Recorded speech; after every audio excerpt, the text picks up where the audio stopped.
നരേന്ദ്രമോദിജിയെയും അമിത്ഷാജിയെയും നമ്മൾ കാണുന്നത് ശ്രീരാമനും ലക്ഷ്മണനും എന്നുള്ള രീതിയിലാണ്. ഈ രണ്ടു പേരും അവരുടെ പ്രവർത്തനം എന്നുള്ളത് ഈ രാജ്യത്തിന്റെ സർവ്വസാധാരണക്കാരിലേക്ക് സ്നേഹവും വിശ്വാസവും ഐക്യവും ഊട്ടിയുറപ്പിച്ചുകൊണ്ട് ഈ നാടിനെ വളർത്താൻ, ഈ നാടിനെ മുന്നോട്ട് കൊണ്ടുപോകാൻ ആരാധ്യനായിട്ടുള്ള നമ്മുടെ നേതാക്കന്മാർ പരിശ്രമിച്ചു കൊണ്ടിരിക്കുന്നത് കൊണ്ടാണ് ഈ കൊച്ചു കേരളം. നമ്മൾ ഒരു സമ്മാനവും നൽകിയിട്ടില്ല അമിത്ഷാജിക്ക്. ഒരു MLA മാത്രമാണ് നമുക്ക് കേരളത്തിൽ ഉണ്ടായത്.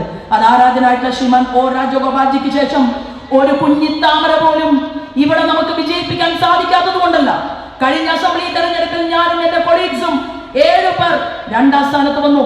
കോൺഗ്രസും മാർക്സിസ്റ്റ് പാർട്ടിയും ഒരുമിച്ച് കൂട്ടുകച്ചവടം നടത്തിക്കൊണ്ട് ഞങ്ങളെ കേരളത്തിന്റെ നിയമസഭയ്ക്കകത്തേക്ക് പറഞ്ഞയക്കാതെ ഈ തെരുവീതിയിൽ തന്നെ ഞങ്ങൾ നിർത്തിയെങ്കിൽ അതിന് 5 വർഷം മുമ്പ് ഇതേ 7 പേർ കേരളത്തിന്റെ മണ്ണിൽ നമ്മൾ തെരുവീതിയിൽ നിർത്തി നിയമസഭയ്ക്കകത്ത് കോൺഗ്രസും മാർക്സിസ്റ്റ് പാർട്ടിയും ഒറ്റക്കെട്ടായി അവർ പ്രവർത്തിച്ചുവെങ്കിൽ നമുക്ക് ആരാധനായിട്ടുള്ള നമ്മുടെ നേതാക്കന്മാർ, ഭാരതീയ ജനതാ പാർട്ടിയുടെ നേതാക്കന്മാർ ഈ കേരളത്തെ സ്നേഹിക്കുകയും ഹൃദയം നൽകുകയും ചെയ്തുകൊണ്ട് പറയുകയാണ്, എന്നോടും നിങ്ങളോടും സേവകരെ പോലെ പ്രവർത്തിക്കണം.